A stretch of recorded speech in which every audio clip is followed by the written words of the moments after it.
This was actually the launch edition, so this was like that fully loaded 120K MSRP, one of the most expensive Lexus vehicles ever produced, aside from like the LFA. Even the LC500 today in 2020 tops out at like 107K. So this was a very expensive machine.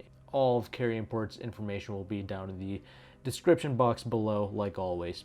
So let's just get right into this review. So I drove it, I drove this, and if you're new to this channel, I have driven every single LS ever created, every generation from the 400 to the 500, and my latest review was on the 500H. So I'm going to be making some comparisons here and there, but long story short, this was an absolutely incredible machine. I was dumbfounded when I drove this car. I had no idea it would be this smooth and this refined, honestly, because I owned the 2008 LS 460. I owned that. I made plenty of videos on that. Please check out those reviews as well, where I went super in depth into everything as far as the drive and all that. But this car blew me away. This was actually a superior driving experience to both my LS 460 of the same generation and the LS 500H 2020 model that I had as a press car. This is even more impressive than that. So let's get into it. This car utilizes a 5-liter V8 with the nickel hydride battery system hybrid, producing about 439 horsepower. I was like the total like output.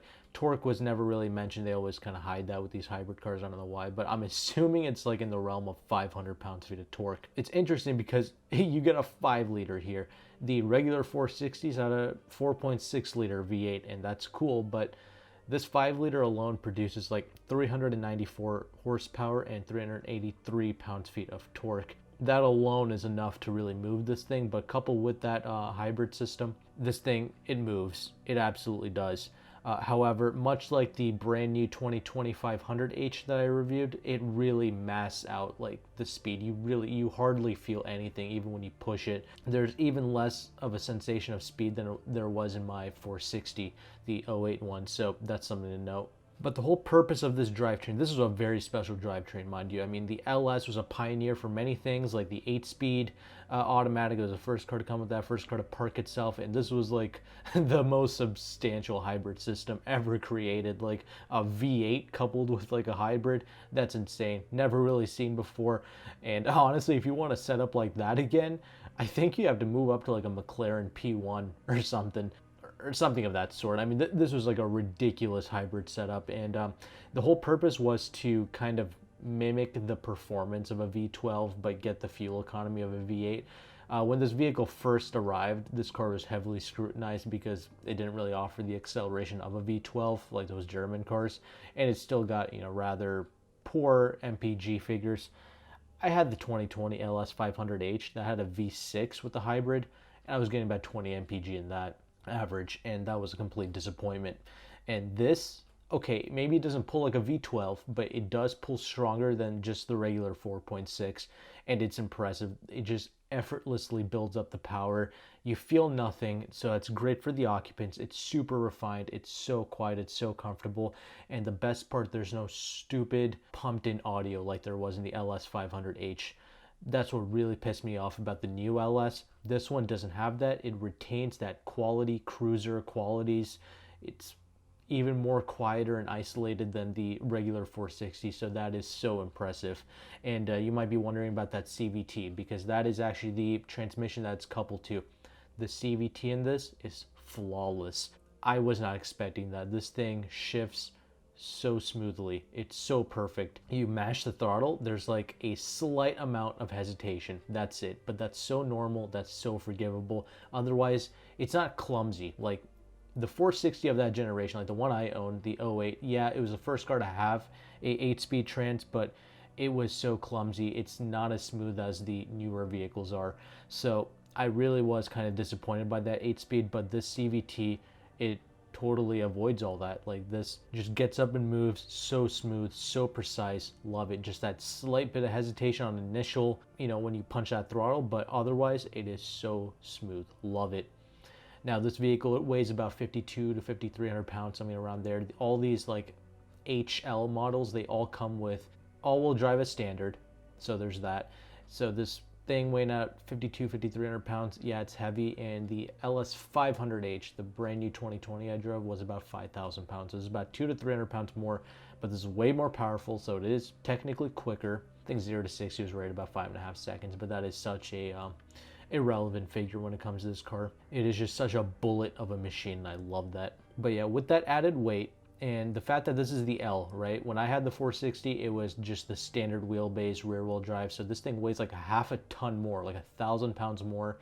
And due to the extra long wheelbase of this vehicle, it rides even better because there's just gonna naturally be a better sense of stability at high speeds and just higher levels of comfort when you have an extended wheelbase car. So you get that here, and it is noticeable, and I do appreciate it. This did originally come with air ride suspension. However, Cary Imports had to kind of get rid of that because it was kind of collapsed when they first got the vehicle. So they actually put like either coilovers or struts. I forgot what they put in there, but it's not riding on air ride anymore. But it rode pretty much superior to the 460 that I owned. So that's something to note. And I said in the original, when I did my 08 460 review, that was the most comfortable car I have ever driven without air suspension. So this slightly better than that even. So that is very impressive. I love it. But yeah, dude, when you bend a corner in this, don't expect this thing to handle like a Beamer, because it really didn't. I mean, does it fall flat on its face? No, there's still that general sense of, yeah, I'm piloting a quality six-figure automobile, but there is a lot of body roll, a lot of body lean. Like, it's a little sloppy, but it made it kind of fun. I did appreciate that. But even though it's such a large vehicle, like huge extended wheelbase, it's so easy to drive this thing. That's what I really loved about this generation of LS, and even the 2013 to 2017 LS. Love that, because even though you're driving huge cars, it doesn't feel like you are. In the 2020 LS, you do feel like you're driving a massive car. So this one is just such a pleasurable experience. It's quieter, more comfortable than the brand new LS. Honestly, I was kind of disappointed with the new LS 500H, to be completely honest with you. I'm more impressed with this machine, with the smoothness, the quietness, and the comfort of it. And it's hella isolated, all kinds of double pane glass and all that good stuff. So very impressive machine to just drive around in. It's one of my most favorite LS models. Like, if you just want a regular LS 460 with the 4.6 liter V8, if you can spend the cash, go with a 2013 and 2017 model, because it was so much more refined. They fixed all the little weirdness. There's another thing with this LS 600, there was no on-center deadness with the steering like I experienced with my LS 460. This one had 19-inch wheels, so that might have helped with that, you know, fix up the steering response a little bit because of that larger wheels. And also the braking power was tremendous with this thing. I had some slight confidence issues braking in my 460. In this one, no issues at all. I don't know, it probably had some regenerative braking stuff, but it just felt natural. This whole driving experience was natural, and I really appreciated it. I did not feel like you were driving a hybrid. I mean, yeah, even when the engine would cut off and cut back on again, it was so smooth and so like unnoticeable. Honestly, it was, you know, I've never driven a Rolls Royce, but I feel like this is kind of it right here, man. This was so quiet and comfortable. But yeah, like I was saying, if you wanted a regular 460, if you can spend the dough, 2013 and 2017 is by far the most superior version of kind of this car.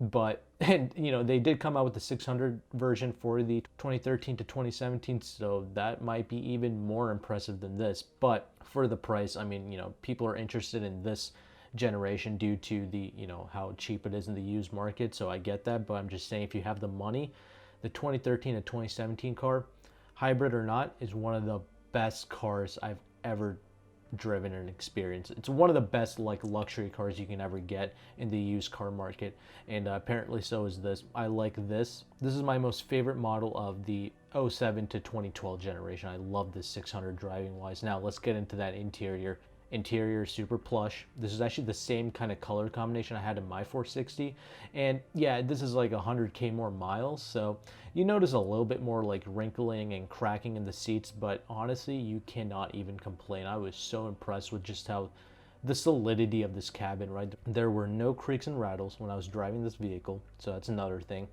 But you kind of have to like touch up against some of the plastics and some of the wood trims, you know, up in the front dash to kind of feel some of the creaks, but honestly, nobody's going to be touching up against that. Once you just sit in it, you feel how solid it is. Like, no car is going to age as good as a Lexus will. If I were to compare, this is kind of aged like, I don't know, like a 50,000 mile BMW or something like that. But this car has 200k miles on it, so that's kind of the difference. And honestly, this is held up even better than probably the 50k BMW. There's maybe like slight wear on the steering wheel and stuff like that. There's a couple of like torn bits, but dude, honestly, for the most part, this was so solid. I really appreciate it. Again, check out my original 460 reviews to see more of the interior features, but I'll walk you through some of it here. Love how all the climate control stuff is completely separated from the screen. That's great. The screen though is very easy to use. It's very basic. It does have a navigation system, but yeah, it's very easy to get around. There was not a lot of lag with it. It was very easy to use. And yes, it is a touchscreen. It did have Bluetooth, but I'm pretty sure, much like in my car, it was only for accepting and declining calls, not for listening to music. So that's something you have to, pay attention to. Great amount of storage space. That's not an issue, both in the armrest and in the glove box. That was both excellent right there. There were definitely a lot of gizmos and gadgets. This is far more loaded than the 460 I had. This one obviously has the heated and cooled seats, heated steering wheel, all that good stuff.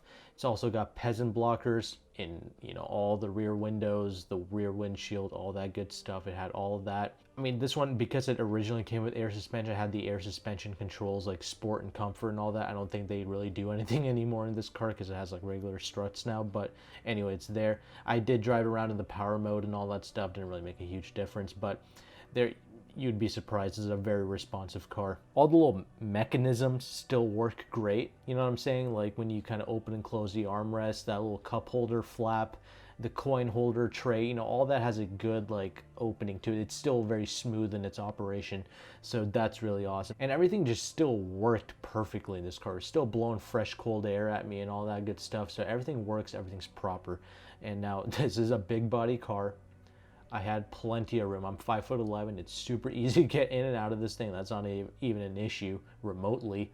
But I got into this thing. I had even more space, of course. But practically, though, the standard wheelbase 460 was more than enough. I was already crossing my legs with that. But in this, this one is even more over the top, right? That extra like 5 inches of legroom, that's really used for reclining back and forth the back seats, because you can do that in that vehicle. So you can really spread out back there.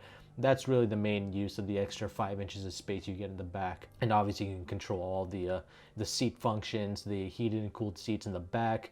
You can move the passenger seat out of the way. You can do all that stuff. You can access all the peasant blockers. You can access the media stuff from there. There's like a little DVD playing thing.